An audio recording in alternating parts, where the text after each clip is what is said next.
The Planet of the Apes trilogy captivated us with Caesar's compelling journey. He wasn't just a leader, he was a symbol of evolution, struggle, and ultimately sacrifice.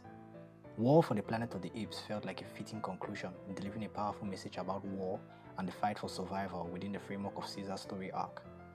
Kingdom of the Planet of the Apes, however, takes a bold leap forward, jumping 100 years after Caesar's death. While it focuses on a new generation of apes, Caesar's legacy remains a central theme. This can be seen in the fractured ape society, with some clinging to Caesar's ideals of peace and coexistence, while others twist his teachings for their own agendas. This exploration of the impact of a leader's legacy is a fascinating theme, adding a layer of depth to the film. Now, the Planet of the Apes trilogy examined humanity, morality, and the consequences of scientific progress. It delved into questions of identity, power dynamics, and the ethics of tampering with nature. The ape evolution mirrored human society, prompting reflection on prejudice, empathy, and the capacity for good and evil. While Kingdom tackles the themes of legacy, I felt like the storytelling suffered from the writers juggling in building a new world, paying homage to the past, and setting up a new potential franchise. This ambitious undertaking strains the narrative, leading to a film that feels both underdeveloped and rushed. While exploring a new generation of apes, grappling with his legacy is a fascinating theme, this significant time jump creates a sense of disconnect from the emotional core of the previous films. The lack of a direct connection to Caesar himself weakens the film's emotional power. The new characters, while interesting, lack the depth and development of Caesar, and I felt the absence of the complex human-ape dynamics that fueled the previous movies. Rise explored the ape uprising and Caesar's relationship with humanity. Dawn delved into the aftermath of the ape rise and lingering tensions. Finally, War tackled the moral complexities of war and the fight for survival. These human-ape interactions created compelling characters and fueled the narrative. The main antagonist, Proxima, and his descent into tyranny and the power of mythology to manipulate are compelling ideas.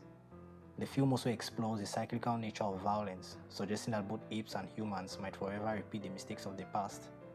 Unfortunately, these themes only receive cursory attention until the final hour, leaving them underdeveloped. Kingdom also struggles to fully invest in its new cast. The sheer number of new ape characters, introduced with little development, makes it hard to connect with them. Similarly, the human characters leave much to be desired. May, with her shrouded motivations, feels more like a setup of future stories than a part of this one. Trevenant, the sole other human with dialogue, arrives so late that his impact is minimal. In contrast, the previous trilogy boasted a rich tapestry of characters, from Caesar, the compassionate leader, to Koba, the vengeful ape consumed by hatred. I think I would have liked this film more if it was set in the immediate aftermath of Caesar's death. This would allow us to witness the ape society grapple with his absence firsthand. New characters could be introduced organically as the apes struggle to define their future without their iconic leader. This approach will create a more natural transition and maintain a stronger emotional connection to Caesar's legacy. I say this because I usually despise time skips in general, especially when they only leave me with more questions than the satisfaction I get from the film. Kingdom of the Planet of the Apes ultimately isn't a bad film. It is a decent addition to the franchise, but it struggles to fill the void left by Caesar. While the exploration of his legacy is a worthy theme, the time skip weakens his impact. The impressive visuals and action sequences entertain, but the film struggles to create a compelling narrative or develop its characters.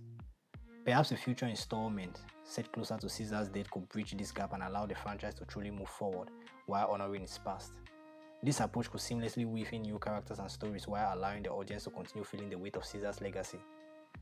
For now, Kingdom feels overshadowed by the superior craft, skill, and purpose of his predecessors. It furthers the story of the apes, but fails to truly keep me invested. That's just my opinion anyways.